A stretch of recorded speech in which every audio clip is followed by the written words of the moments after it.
I was interested in creating these projects, and there weren't a lot of kids in my class or directly in my school who were interested in the same sort of thing.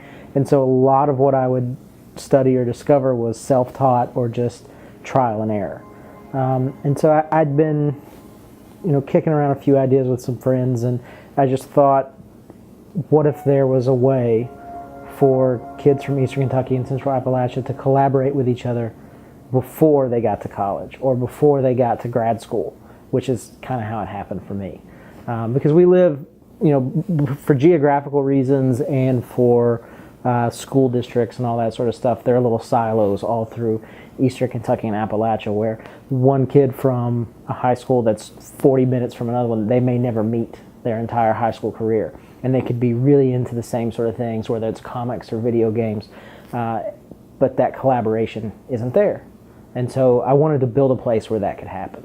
And so I started looking at a lot of online initiatives like the Khan Academy and Code Academy, which I think are fantastic, but they're built around this premise that we're going to design one educational solution for the world.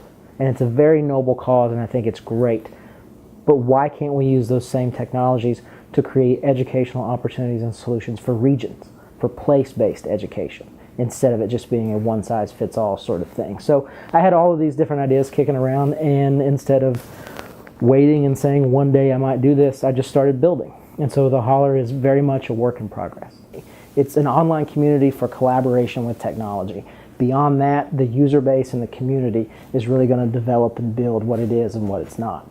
It'll hopefully, that's putting a lot of pressure on the user, but hopefully they will make it what it needs to be for the region, instead of so many solutions that come in and say, this is what you need to do to succeed. I'm just one person. I'm not going to try to tell a whole region and community that this is what they need to do. But I'm going to start building some tools and let them guide themselves. 1,000 users total, with 600 of which who are logging on weekly and doing something, whether it's just reading blog posts or sharing things back and forth like you would on any social network. And so right now a lot of administrators and a lot of teachers are very interested in it. So it's kind of a twofold site. One section is the social network, which functions just like any social network would. You have friends and you like things and you comment and you share and all that sort of stuff. But there's also a learning management side that we've just started tapping into that's built a little more like MOOCs than it is Blackboard or any of that sort of stuff for higher ed. But we're going to offer free and open courses. And the great thing for me is that you can apply to be an instructor. And so you don't have to have a PhD in something to teach. Right? There's lots of content experts or people who've been doing jobs for 20 years and they know it in and out, and they can apply to be an instructor on the Holler and teach someone how to do photography, teach someone how to build something with wood. Whatever it happens to be, this is going to be the community where you can do that. Just go to theholler.org and create an account. It's absolutely free. Everything that we offer on there will always be free. So you can look at the courses. There's not a lot of courses up right now, but over the next 6 months there will be. So you can look at courses and things you might want to learn, whether it's building an app or a website or how to draw a comic, whatever. All those things are going to be on there. But the main thing is just to log in and ask questions and share. If you're working on something that you think is pretty cool, share it, and people will start conversation back and forth. Thought process through, and that mentality that, no, you have control. You, as a general user of the site, are now also a developer of the site.